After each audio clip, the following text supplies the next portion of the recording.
Selamat berjumpa kembali dalam layanan audio Sahabat Seperjalanan. Hari ini adalah hari Kamis 24 Juli 2025.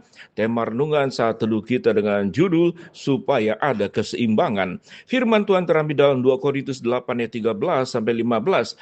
Sebab kamu dibebani bukan supaya orang-orang lain mendapat keringanan, tetapi supaya ada keseimbangan. Maka hendaklah sekarang ini kelebihan kamu mencukupkan kekurangan mereka, agar kelebihan mereka kemudian mencukupkan kekurangan kamu, supaya ada keseimbangan. Seperti ada tertulis, orang yang mengumpulkan banyak tidak berkelebihan, dan orang yang mengumpulkan sedikit tidak kekurangan. Mari kita berdoa. Bapa yang di dalam surga, kami belajar tentang makna persembahan, namun tidak hanya berbicara tentang uang, tapi kami mempersembahkan banyak aspek dalam hidup kami. Dalam nama Tuhan Yesus kami berdoa, amin. Shalom sahabat perjalanan yang dikasihi Tuhan, kita tahu dengan jelas bahwa 2 Korintus 8 ayat 12 sampai ke 15 itu adalah ayat yang sangat utama dan sangat yang paling populer dipakai untuk persembahan. Tetapi sesungguhnya kalau kita melihat di bagian ini, tidak hanya berbicara tentang finansial, tentang berbagi uang, tentang berbagi makanan, tetapi keseimbangan di dalam seluruh aspek kehidupan, di mana setiap orang percaya yang merupakan tubuh Kristus, itu bisa saling melengkapi. Kelebihannya itu untuk menolong rekan saudara seiman kita yang punya kekurangan, dan tentunya orang yang punya kekurangan di aspek tertentu, dirinya punya kelebihan di aspek lain, dan kita punya kekurangan di aspek yang kita tidak memiliki, tapi orang lain memiliki. Maka di sanalah terjadi untuk saling tolong menolong, saling bekerja sama, saling melengkapi di dalam segala kelebihan kekurangannya masing-masing. Maka kehidupan itu akan sangat indah. Kalau kita melihat bagaimana alam ciptaan Tuhan yang luar biasa, itu ada namanya dalam biologi, namanya itu ekosistem. Memang di dalam ekosistem itu terjadi saling makan satu dengan yang lain. Tetapi kalau berbicara tentang ekosistem itu supaya ada keseimbangan. Tentu kita bukan binatang yang saling makan, tetapi manusia yang dipercayakan untuk mengelola seluruh bumi dan isinya ini dengan baik, supaya ada keseimbangan. Kalau kita berbicara mengapa banyak orang miskin, tetapi kalau memang banyak orang miskin, rata-rata semuanya miskin. Tetapi di aspek lain, tatkala semakin banyak orang yang miskin, semakin banyak orang yang kayanya itu melebihi. Kita tahu dengan jelas Indonesia itu sekian persen, mungkin 50% uang yang ada beredar di masyarakat itu hanya dikuasai oleh 1 sampai mungkin 2% saja. Kita perlu melihat survei. Tapi kurang lebih yang saya dengar seperti demikian. Ada kelompok orang 1 sampai 2% menguasai hampir 50% seluruh kekayaan yang ada di Indonesia. Tetapi yang 50% itu kemudian dia harus berbagi, berebutan satu dengan yang lain. Ada orang yang berhimpit-himpitan, 3 keluarga di dalam rumah yang sangat sempit. Tetapi ada orang yang sangat kaya, ruangan, tempat tinggalnya itu mungkin sampai puluhan kamar, tapi cuma ditinggali oleh 2-3 orang.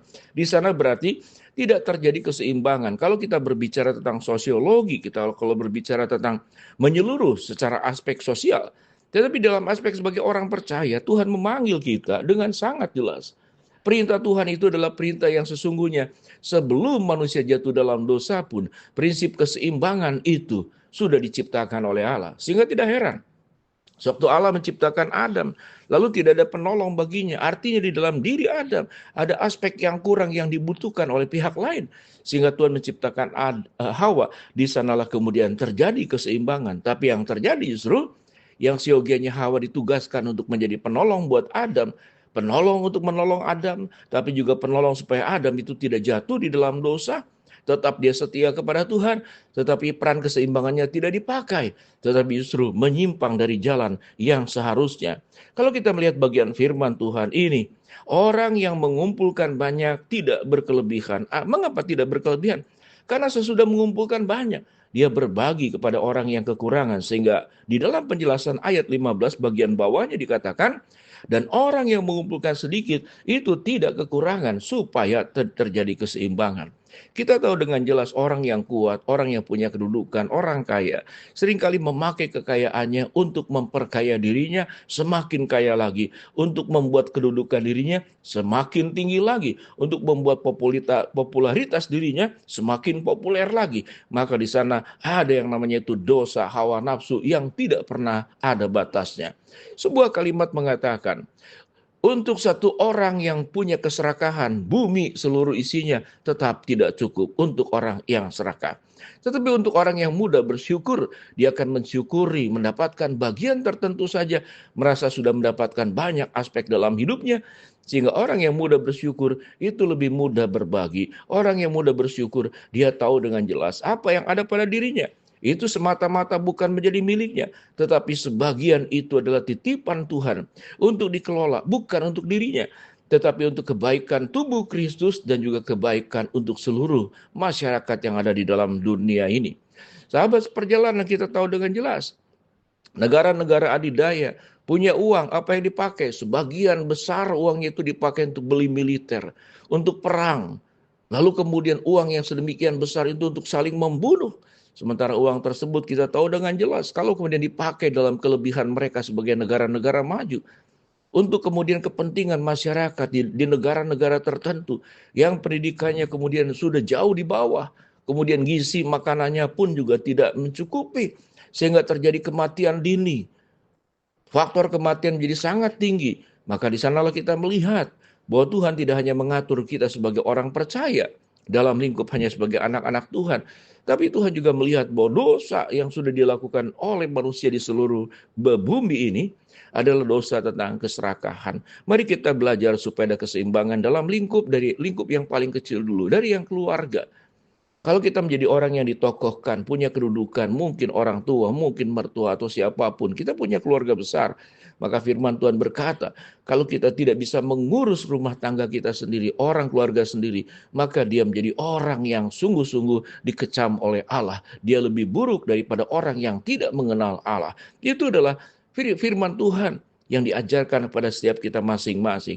Mari sahabat seperjalanan, kalau kita dalam kondisi kekurangan, biar kita tidak mengeluh. Kita percaya Tuhan adalah Tuhan yang mencukupkan segala kebutuhan kita. Kita lakukan bagian kita dengan serajin-rajinnya, setanggung jawabnya. Seperti semut, sekalipun kecil dia menyediakan makanan pada musimnya. Dan biarlah juga kita yang sudah diberikan oleh Tuhan kelebihan-kelebihan berkat. Berhati-hatilah, jangan sampai kita berkelebihan, sampai kemudian menumpuk, dan satu hari kelak nanti waktu dipanggil oleh Allah, maka tidak ada satu rupiah pun yang kita bisa bawa. Tidak ada sehelai pakaian pun yang kita bisa bawa setelah kita meninggal. Kita akan bersatu dengan tanah, kita akan dimakan cacing-cacing, kita akan membusuk tubuh kita, dan semuanya akan ditinggalkan. Mari kita belajar menjadi orang-orang percaya yang menjunjung sebuah prinsip yang sudah Tuhan ajarkan supaya ada keseimbangan. Sebab kamu dibebani bukan supaya orang lain itu mendapat keringanan, tetapi supaya ada keseimbangan. Maka hendaklah sekarang ini kelebihan kamu mencukupkan kekurangan mereka, agar kelebihan mereka kemudian mencukupkan kekurangan kamu, supaya ada keseimbangan. Seperti ada tertulis, orang yang mengumpulkan banyak tidak kelebihan, dan orang yang mengumpulkan sedikit tidak kekurangan. 2 Korintus pasal yang ke-8 ayat 13 dan 15 semoga menjadi bagian yang terus kita renungkan. Hidup tidak hanya mencari hawa nafsu pribadi, tapi berbagi kebaikan, berbagi kasih, supaya ada keseimbangan. Mari kita berdoa. Bapa dalam surga, terima kasih buat kebenaran firman Allah yang kami pelajari. Hamba-Mu berdoa buat sahabat seperjalanan yang sakit, Tuhan jamah sembuhkan. Sahabat seperjalanan yang sedang menghadapi masalah, Tuhan bukakan jalan. Sahabat seperjalanan yang sedang berdoa mengharapkan sesuatu, Tuhan kabulkan sesuai dengan waktu, rencana, dan kehendak Tuhan yang terbaik. Di dalam nama Tuhan Yesus kami berdoa, hidup kami ada keseimbangan. Amin.